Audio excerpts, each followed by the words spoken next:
Bonjour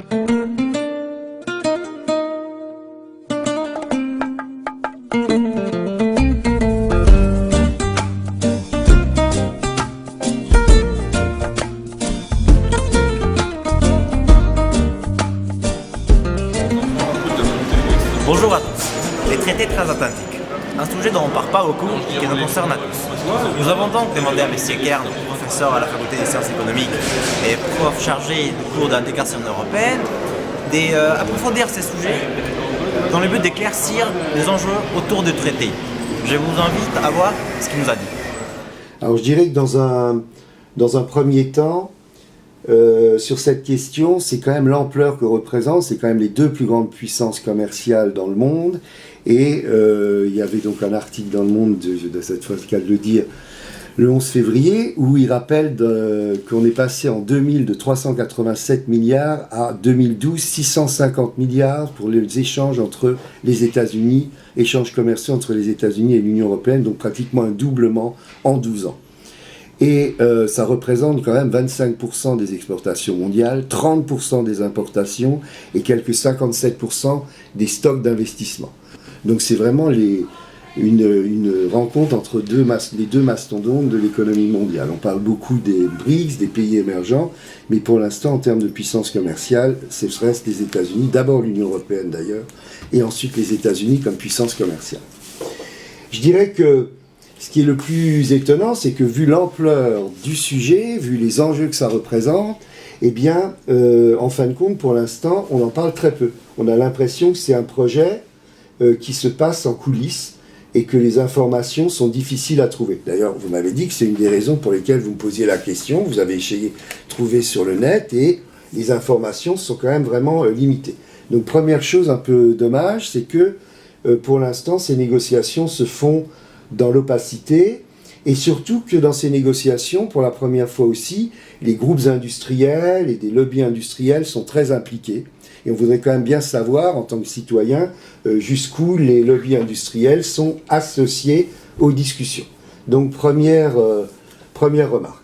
La deuxième remarque, dans ces échanges, c'est pas tellement l'abaissement des tarifs douaniers, des barrières tarifaires, comme on l'a vu dans le cas de l'Europe, que ça a été quand même le point de départ de l'intégration commerciale, mais que c'est plus une question de normes.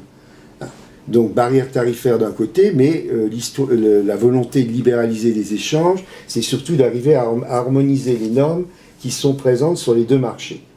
Et là, on est quand même sur une difficulté majeure, c'est que beaucoup de choses peuvent être remises en cause à ce niveau-là, qui concernent des normes sanitaires, des normes environnementales ou des normes techniques. Et donc, est-ce que le risque, c'est pas d'aller... Donc le premier, c'est l'opacité. Le second, le risque dans ces négociations, comme on veut négocier au niveau des normes, est-ce que c'est pas d'avoir un abaissement des normes et des réglementations qui soient de moins en moins contraignantes, ce qui voudrait par exemple dire que les Européens vont être contraints demain de consommer du bœuf aux hormones au nom du libre-échange, du poulet lavé au chlore ou du maïs transgénique qui serait fait au nom de la libre concurrence et du libre-échange. C'est pas moi qui le dis, je cite ici Bruno Amable, professeur à Paris 1. Alors c'est très étonnant parce que c'était dans une chronique qu'il a faite juste hier, le mardi 18 mars dans Libération, et j'ai trouvé ça très pertinent de voir que le risque, c'était la question de l'abaissement des normes à travers cette idée de libre-échange. Encore une fois, ce n'est pas l'abaissement des tarifs douaniers, c'est autour de cette question des normes que ça se pose. Et donc la question à ce moment-là, c'est de se demander si il y a un troisième point, pour moi, qui est effectivement dangereux et qui a été quand même abordé, mais un peu en coulisses, un peu aux marges, qui est quand même incroyable, c'est que les entreprises pourraient poursuivre les États pour entrave à la concurrence. Les entreprises, cette fois. Donc dans le règlement des différends, un peu dans l'esprit du tribunal sur le règlement des différends qui fonctionne au sein de l'Organisation mondiale du commerce, on pourrait envisager, dans le cadre de ce traité, que les entreprises puissent poursuivre les États dans tel ou tel cas.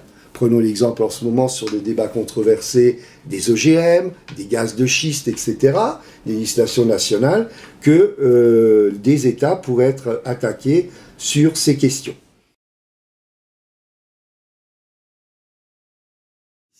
Est-ce que ce traité de libre-échange est indispensable, incontournable?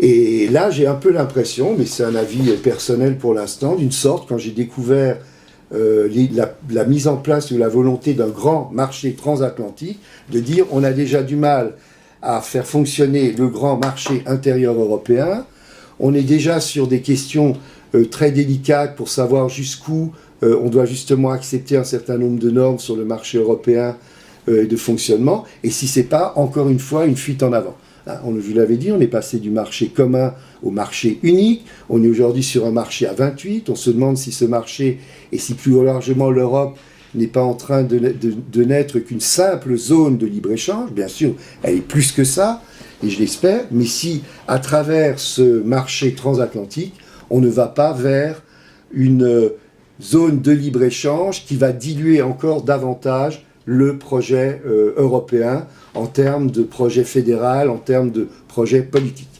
Et du coup, j'espère que le prochain Parlement, après les élections du 25 mai, que le prochain Parlement va pouvoir se saisir de la question, interpeller justement les négociateurs, parce que le 26 mars prochain, ou quand passera, enfin le 26 mars, il y a une grande rencontre au sommet pour dire l'importance qu'attachent les dirigeants politiques, dans lequel il y aura Van Rompuy, il y aura encore José Manuel Barroso et le président Obama autour de cette question.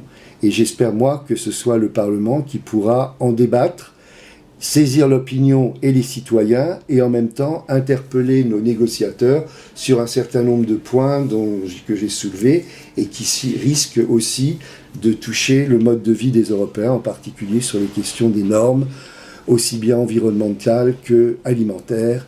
Et on sait que pour l'instant, on bloque beaucoup de produits alimentaires américains, en particulier, entre autres d'ailleurs, les céréales OGM, mais aussi ce que j'ai cité tout à l'heure, dans les bœufs aux hormones ou les poulets lavés à l'eau de Javel.